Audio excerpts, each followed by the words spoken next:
a intentar entre Antonio y yo poner encima de la mesa la situación de Malsa, la empresa que gestiona el ciclo integral del agua en el municipio de Las Palmas. Y comentando un poco eso, pues todos los retos y los desafíos a los que nos encontramos en este momento, que como se lleva tratando, ¿no?, a lo largo del Quality Water Summit de este año, pues tenemos realmente una situación de tormenta perfecta, ¿no?, con transición energética y que nos lleva a muchas actuaciones y a replantearnos muchos aspectos de la gestión del agua. En primer lugar, y bueno, comentaros que hemos repartido un poco la presentación. Yo ahora os voy a situar un poquito de qué es Emalsa, y a continuación vamos a comentar, pues como consecuencia de esa insularidad de la isla de Gran Canaria donde nos encontramos, pues cuáles son los desafíos. Y finalmente, esa planificación o esos retos, cómo hemos iniciado ya y cómo pretendemos alcanzarlos, ¿no?, para resolver esta situación. Como os comentaba, y bueno, creo que conocéis, nos encontramos en una isla, por suerte con muchas ventajas, entre ellas una calidad de vida maravillosa por la climatología, pero que nos sitúa después con muchas particularidades, ¿no? Estamos al noroeste de la isla de Gran Canaria. En concreto, pues tenemos 3 municipios: el municipio de Las Palmas, el municipio de Santa Brígida, y llevamos también, como comentaré, la concesión del abastecimiento al puerto de la Luz, el puerto de Las Palmas de Gran Canaria, y tanto a las instalaciones fijas como al suministro de buques y gabarras. Una breve reseña de la historia de Malsa, porque yo creo que es importante.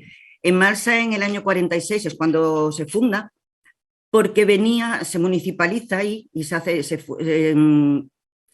funda en Malsa en el año 94, previa a una municipalización por parte del Ayuntamiento de Las Palmas de la compañía inglesa que era la que suministraba y distribuía el agua potable. Estamos hablando además de la particularidad de esta compañía inglesa que lo que hacía era abastecía inicialmente la isla de Gran Canaria, en concreto el municipio de Las Palmas, se abastecía desde la cumbre de la isla. En la situación actual, evidentemente, el sistema se ha revertido, ¿no? Ahora la principal fuente de abastecimiento del municipio es a partir del agua de mar. A continuación, destacar el hito de la puesta en marcha de la desaladora de Las Palmas 3. Hablamos de Las Palmas 3 en el año 1990, estamos hablando de que ya tiene más de 30 años, estamos de cumpleaños, pero es la actual instalación que está en funcionamiento y con la que producimos toda el agua desalada de la ciudad. Finalmente, Emalsa publica, convoca el concurso de adquisición de acciones dada la situación económica que tenía en aquel momento, y esta adquisición de acciones pues la convierte en una empresa mixta donde está el Ayuntamiento de Las Palmas, en ese momento inicial la empresa Unelco Endesa y el Grupo SOR como operador de agua.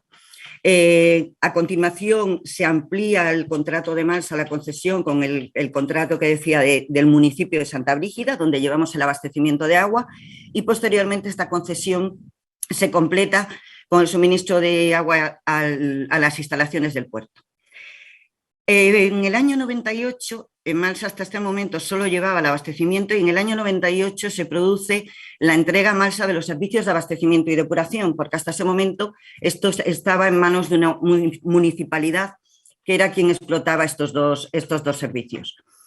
Finalmente, destacar otro cambio que hay, que es un cambio de accionariado, donde Unelco, que era una empresa energética, evidentemente, pues vende sus acciones al Grupo SACIR, otro operador de agua, que finalmente culmina en el año 2018 con la adquisición por parte del Grupo SOR de la compañía Nuinsa, donde se encontraba el paquete accionarial de Valoriza de las acciones de Malsa. Es decir, en la actualidad, Emalsa es una empresa mixta, donde un 34% de las acciones son del ayuntamiento, el 33% de la empresa SOR y el 33% de Nuisa, son los 3 accionistas. Las principales cifras de masa, y las voy a pasar rápidamente, bueno, estamos produciendo en torno a 72.000 metros cúbicos estamos distribuyendo diariamente en torno a 72.000 metros cúbicos de agua potable, con una producción en la desaladora media de 62.700 metros cúbicos al día, todo esto para abastecer a una población de 397.000 habitantes. En cuanto a producción de agua depurada, depuramos en las 5 instalaciones que tenemos en torno a unos 17 millones de metros cúbicos de agua depurada y bueno, después está el suministro. Esta producción y esta distribución incluye lo que decía, los 2 contratos de Santa Brígida y el puerto. No voy a incidir más en estos datos, pero es un poco para reflejar la situación de nuestra compañía con los 3 contratos que tenemos. A continuación le voy a ceder la palabra a Antonio y vamos a entrar pues, en los desafíos insulares con los que nos encontramos desde diferentes puntos de vista. Y sí me gustaría, simplemente introducirlo en el sentido de recordar que estamos hablando de que lo que llevamos es la gestión del ciclo integral del agua, que somos una empresa con una actividad en cuanto a la producción de agua, que somos electrointensivos totalmente, una región ultraperiférica, con los inconvenientes que esto presenta y lo sabemos ahora con todo el incremento de costes, no solo de la energía, que nos ha impactado de una manera extraordinaria, sino también como consecuencia de los suministros y los costes de los productos químicos, de todos los suministros, productos químicos, así como los costes de transporte, que todo ello nos lleva, pues eso, en base a todos estos desafíos que vamos a comentar, a llevar a cabo una serie de acciones y definir una serie de líneas estratégicas para poder resolver todos estos desafíos. Os dejo con Antonio. Buenos días. Agradecer a Iagua la tribuna que nos cede para poder un poco distinguir precisamente esas diferencias con respecto a la península. Primero, la insularidad, es decir, la ultraperiferia, es decir, todo está muy lejos, ¿no? Es decir, todo está como mínimo a 2.600 kilómetros, con lo cual es difícil toda la cadena de abastecimiento. Pero basándonos en otras diferencias, una es la geografía física de la propia isla. La isla es una isla volcánica y por tanto tiene una orografía abrupta. En 26 kilómetros nos estamos poniendo de la cota 0 a la cota 2000. Hay otro aspecto geográfico, que es el barranco. El barranco, que no deja de ser en los cauces por donde han circulado la lava y que son unos obstáculos verdaderamente muchas veces insalvables.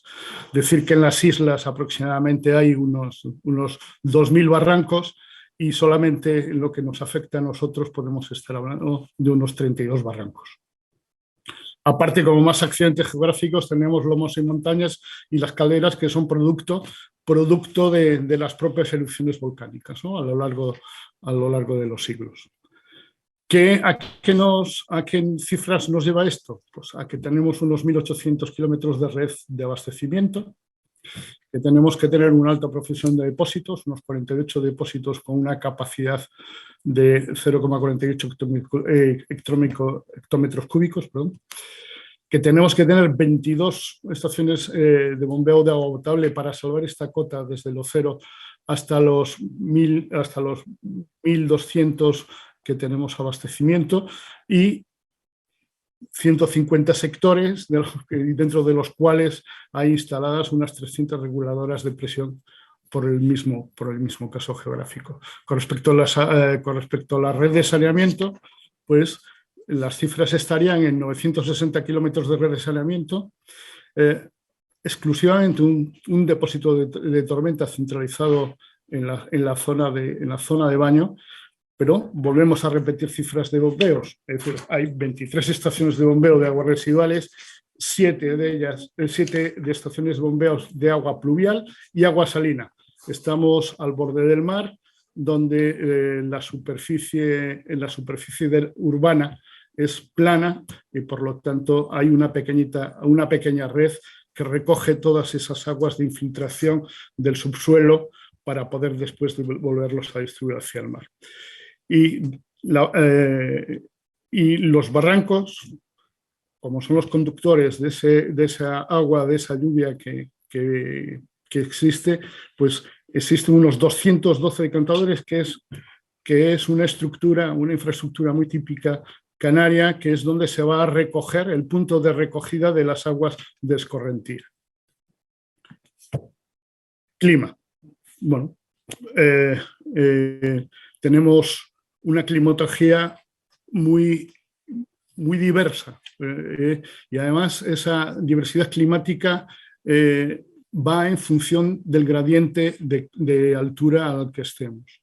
Podemos, como podéis ver de la fuente de AEMET, podemos estar en temperaturas máximas de 44 grados hasta temperaturas mínimas de 0 grados. Los inviernos en la cumbre son fríos y los veranos en la cumbre son muy cálidos. Los inviernos son normalmente cómodos y secos y los veranos son calurosos, húmedos y ventosos. El efecto de los alisios es un efecto que hace característica el clima climatológicamente esta isla. Esto nos hace que, como cifras otra vez del saneamiento en este caso, el 80% que tenemos es una red unitaria, el 19% de red pluvial y ese 1% de red salina. Indicar que los días de lluvia por encima de los 10 milímetros son solo 23 y que las horas de sol, sin embargo, pues son a lo largo de las 2.800 horas de sol al año. Con respecto a la demografía, estamos hablando de que, comentó anteriormente en Mercedes, que estamos en lo que es la ciudad y lo que es la zona, nuestro ámbito de aplicación está sobre los 400.000 habitantes. Los habitantes totales de Gran Canaria están sobre los 850.000. Quiere decir que más o menos el 50% de la población se sitúa precisamente en la capital. El resto se sitúa en la zona sur turística y a partir de ahí un pequeño porcentaje está en el resto del territorio, que es un diseminado y rural. Entonces tenemos dos focos claves, el foco capitalino, en el cual nosotros es nuestra zona de influencia, y un foco turístico en el sur, que es el que denominará grandes aspectos de las necesidades de recursos. Como hemos dicho y hemos hablado antes sobre el clima, los recursos de aguas subterráneas son muy limitados y solamente tenemos a unas pocas de aguas escorrentías y después todo se va a centrar en el recurso natural que es el agua de mar. Es decir, hay aguas subterráneas donde en la calidad del acuífero es razonable en el centro de la isla y precisamente en la zona donde está más densamente poblada, la calidad de este acuífero es malo.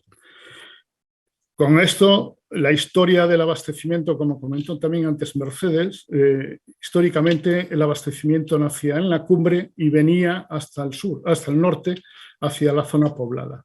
Eso, o lo que hacía, se intentaba al máximo aprovechar todos los recursos disponibles en la isla.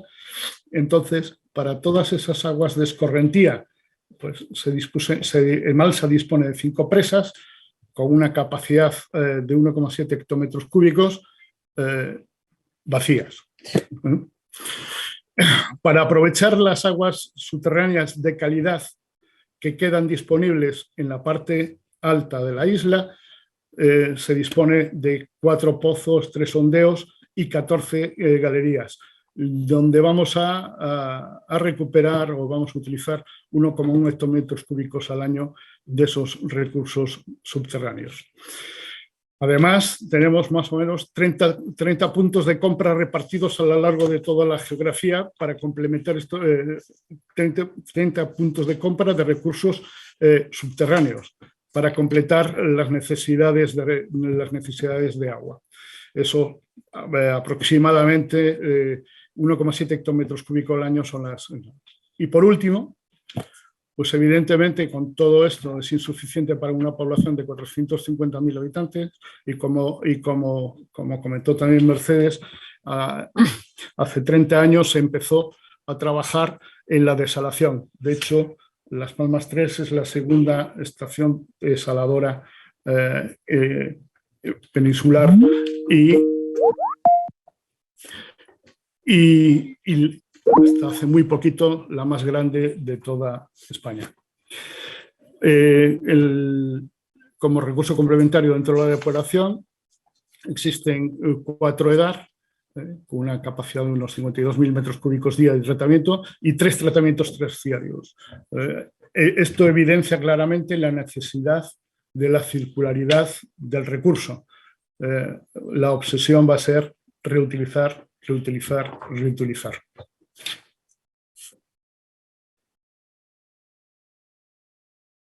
Respecto a los activos, para dar una foto de su situación, la EDAM es la estación desaladora de Aguamar, es una estación de 1989, como ya hemos comentado, y toda la centralización de la producción, como hemos visto, el 86% se desarrolla en esta estación desaladora de Agua de Mar y está centralizada en un único punto que además está colocado en la parte sur de la ciudad y muy cercano a la zona portuaria.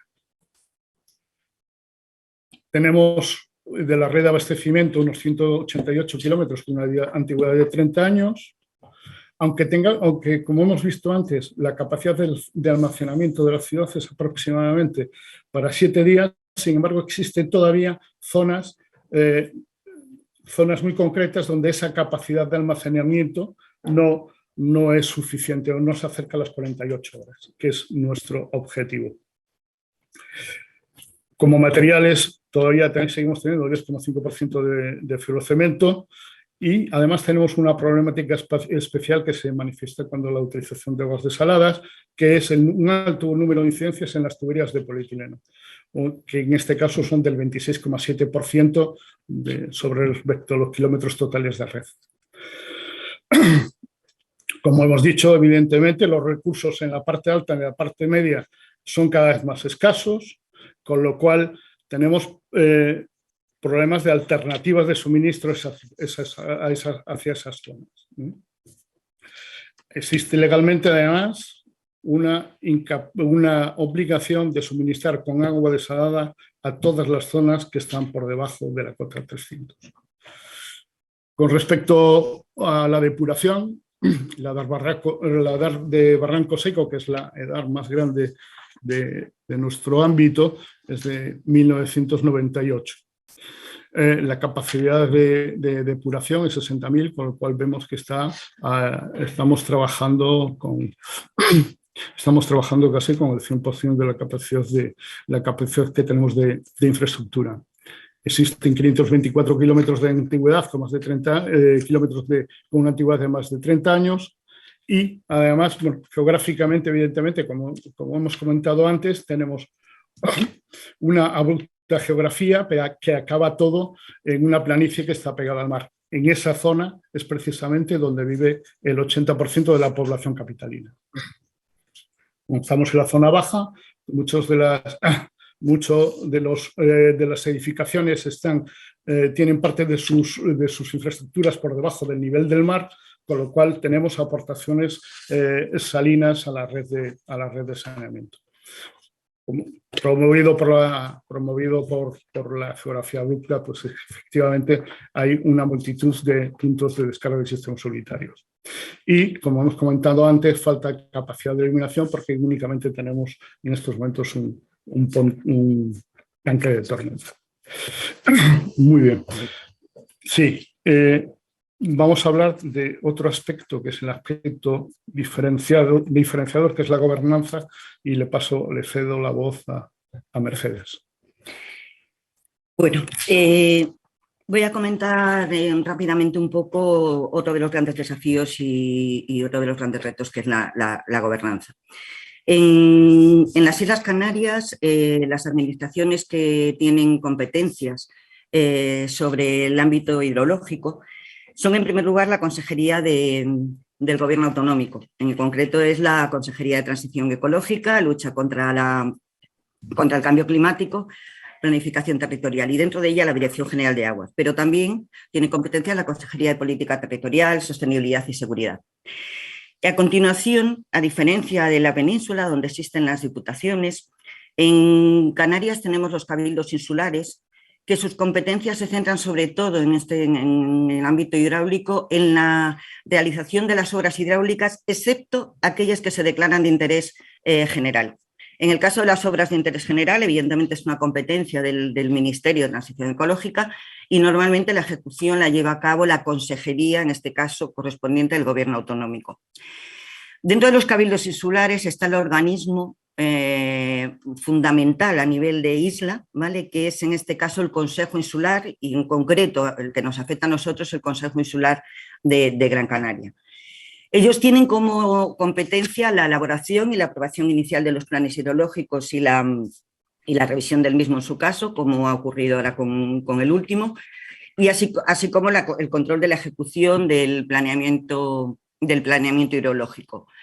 En este sentido, por ejemplo, el último plan hidrológico de Gran Canaria destaca aspectos que evidentemente tienen un impacto importante para todos nosotros y para toda la isla, como puede ser que hay que alcanzar el 100% de agua regenerada, que es uno de los aspectos más importantes, los comentaba antes Antonio, y por otra parte limita la captación de agua por debajo de los 300 metros del nivel freático. Pues lógico, la infiltración marina además es tremenda y hay que abastecer todos estos puntos a través de otros suministros, pero principalmente a través de agua desalada. El último agente implicado, y en este caso muy directo, es el Ayuntamiento de Las Palmas de Gran Canaria. El Ayuntamiento de Las Palmas de Gran Canaria es el titular y es el que tiene las competencias de los servicios de abastecimiento, saneamiento y depuración. En este caso, como comenté al principio, él lo hace a través de una empresa mixta donde él también forma parte como accionista, con lo cual está incluido también dentro de la propia actividad, aunque la gestión del servicio, de los servicios, lo llevan los dos operadores privados.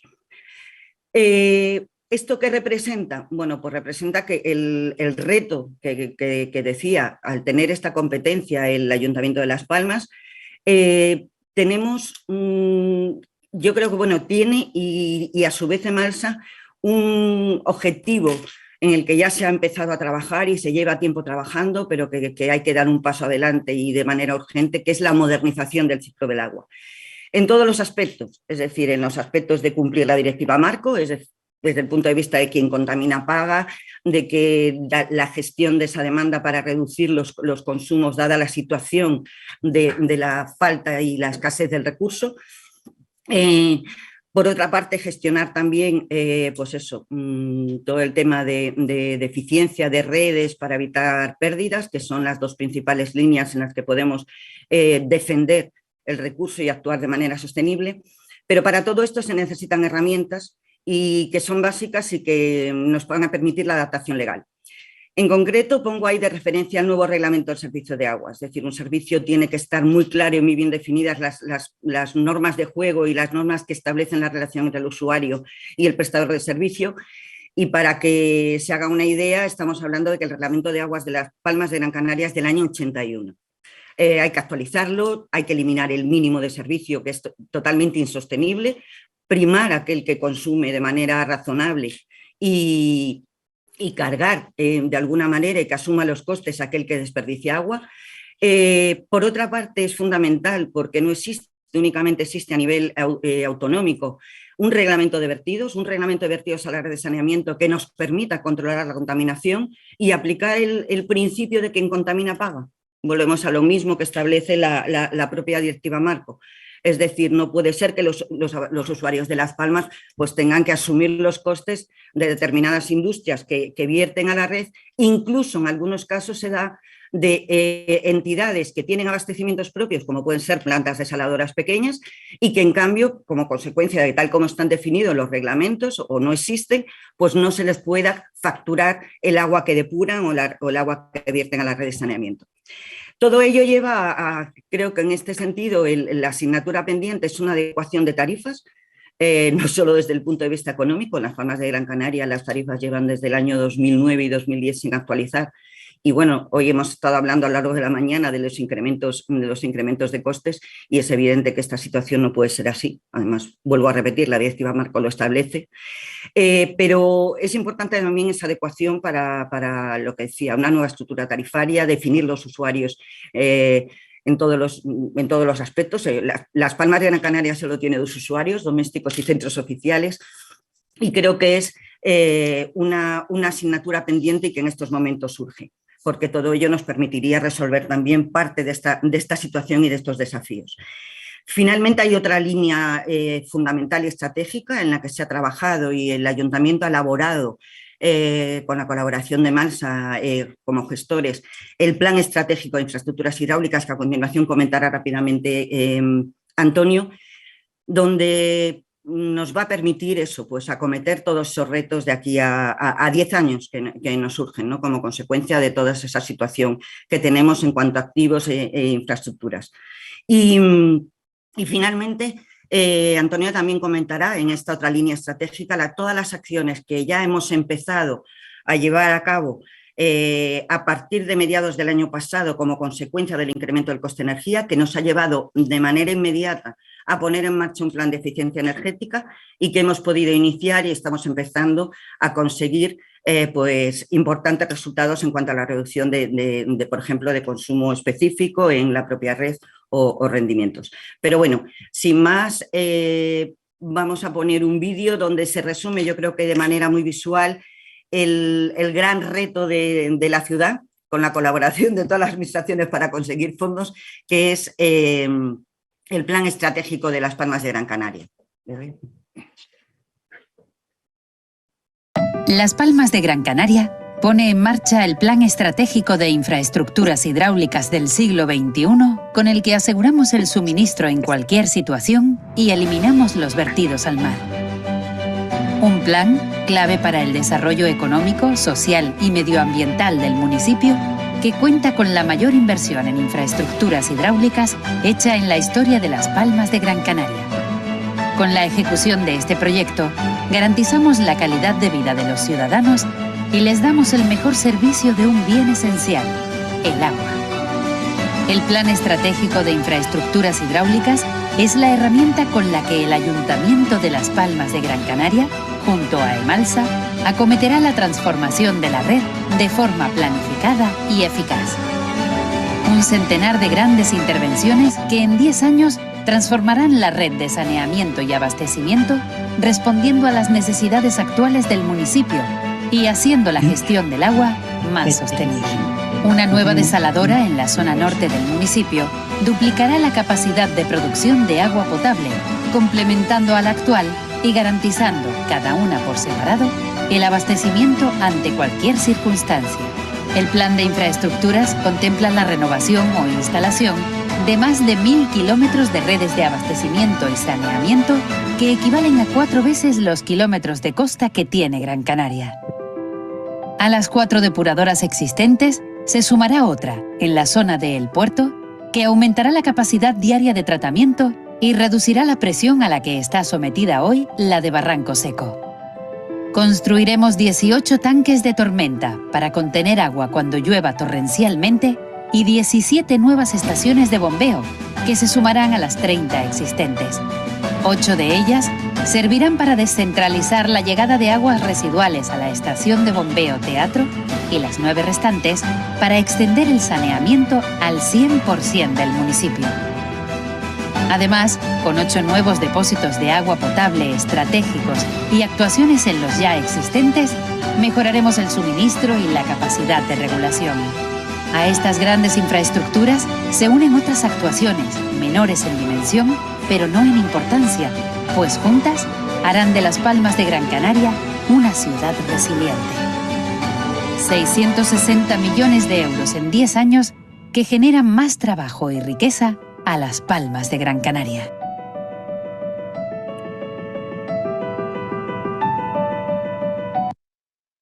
Las Palmas. Esta es la pata de infraestructura.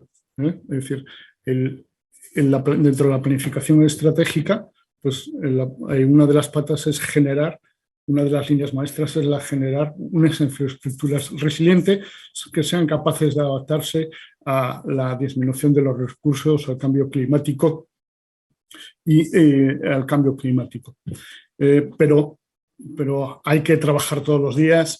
En esta tormenta de costes perfecta de la que llevamos hablando, pues no queda más remedio que ser eficiente. Y por comentar dos aspectos claves dentro de esa eficiencia, nos vamos a basar en las acciones que hemos tomado con respecto a la eficiencia eléctrica y a la eficiencia hidráulica. La eficiencia eléctrica, evidentemente, pasa permanentemente por tener una desaladora súper eficiente. Estamos hablando de que el 75% de los costes eléctricos se centran precisamente en esa instalación. Pues esa instalación, que consideramos que en este momento es una instalación súper eficiente, se han estado trabajando sobre equipos de recuperación de energía, se ha trabajado sobre el rediseño de las líneas y la adaptación de las bombas de alta presión precisamente al rediseño de estas líneas para aumentar caudal, disminuir presiones. Proyectos como las reutilizaciones de salmuera para el lavado de filtros, proyectos de machine learning dentro de la EDAR, no son más que proyectos, ejecuciones que se vienen realizando precisamente para hacer que esa planta sea la planta más eficiente, la más eficientemente posible. Dentro de la EDAR, la depuración consiste en el 15%, más o menos, el 15% del consumo energético de todo el ciclo. Estamos utilizando métodos de machine learning, bueno, tanto en la EDAR como en la EDAM, para la eficiencia en los procesos cara a la energía, y estamos utilizando en la EDAR tecnologías de fango granular precisamente para lo mismo. La introducción de energías renovables, la micro y pico turbinaje de la red de abastecimiento, así como proyectos de energía sobre fotovoltaica de nearshore, pues no deja de ser más la aplicación de las energías renovables y la reducción dentro del ciclo. Con respecto a la hidráulica, el SER, también lo que pretendemos es el abastecimiento, un abastecimiento eficiente. Nosotros nos hemos basado en lo que es en abastecimiento siempre en el control de los mínimos nocturnos y en la sectorización de la red. Bueno, la sectorización de la red de distribución, en estos momentos la hemos ampliado a toda la red de captaciones y de transporte, y hemos hecho microsectorizaciones en esa red de distribución en aquellos puntos donde los rendimientos no eran los que consideramos adecuados.